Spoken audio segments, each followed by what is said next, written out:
Hey guys, it is me, Victoria, and it's about 4:20 a.m. and I'm speaking to a microphone here because I'm kind of whispering because my boyfriend is sleeping, and I just felt really compelled to make a video because I watched Freelia the Banana Girl's video about Princess Latifah, who is vegan, and she's the daughter of the basically like king of president leader of Dubai, and he has imprisoned her for trying to escape because in Dubai women are slaves.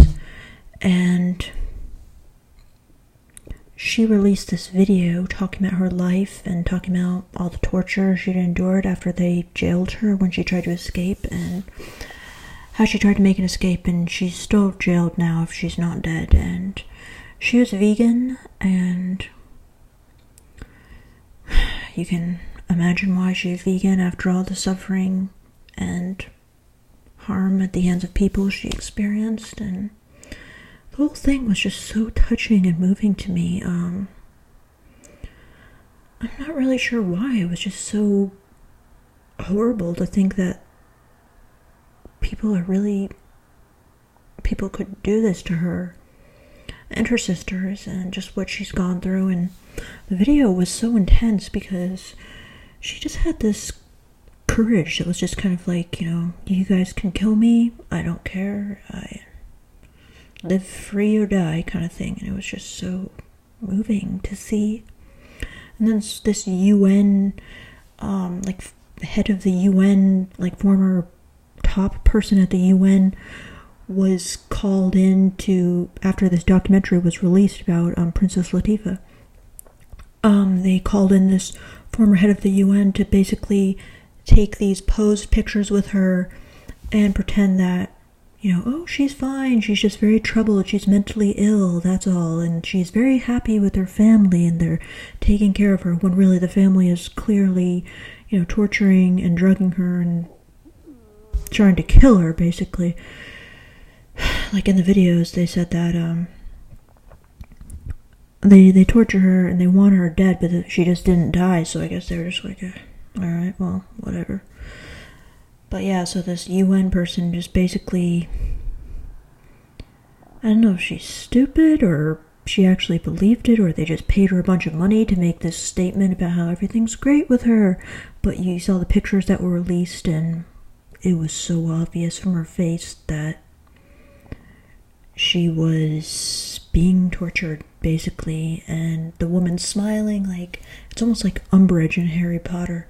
And Princess Latifah is just like totally drugged up, her face is all puffy, the look in her eye is just pure unhappiness. And for some reason I think it was that look in her eye in those photos, in these staged photos basically, that really got me thinking about my own life, because I actually grew up very rich myself. That's really hard for me to admit, and I was very ashamed of that for a long time. It was actually one of the biggest causes of my social anxiety, was admitting to people that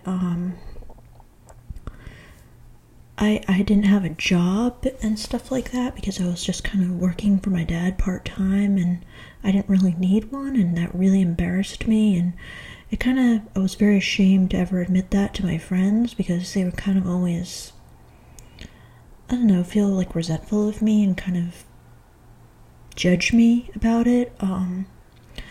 So yeah, I was kind of like Latifah in a way, and sounds like so stupid to compare myself to like what she's gone through, but it was that look in her eye. And even though I also had, this 1% style upbringing, when I look back at pictures of myself during that time, I had that same look in my eye. As a teenager and adolescent, I had that same look of just unhappiness and pure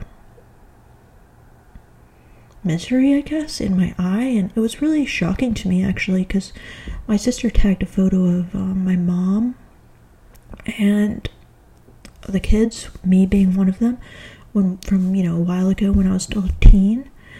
And it was shocking to me as I looked at myself in that photo and I just saw the look in my eye and just how unhappy I was. And it was embarrassing to me. It was shocking and it was kind of really hard to face. I was just like, wow.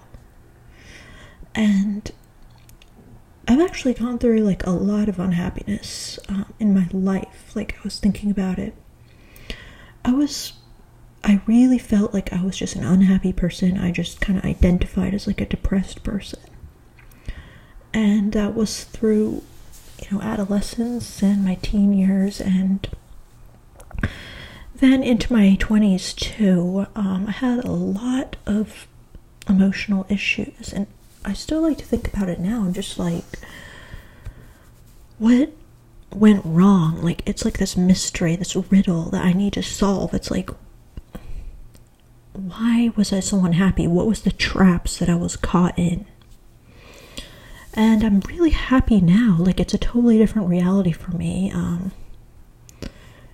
identify as a very happy person, and I honestly don't know. I feel like I have everything I could ever need and want, and there's no longing, and I just don't feel at all the same. But yeah, I don't know. It's hard for me to face like how actually unhappy I was for a lot of my life. So, I mean, where am I going with this? I don't know. Oh yeah, I want to say this, like, my mom recently, I had to interview her for this paper I was writing about my adolescence for my counseling school. I just had to choose some time periods. I was like, hey, what about adolescence? And she told me on the phone, because I had to interview her about it, like, that she felt really responsible for, like, my unhappiness as a person, and that her kind of forcing me to stay in these unhappy situations in adolescence, like, really just made me like the unhappy young adult that I was for a long time. And that really like bothered me a lot, that she felt guilty and responsible. And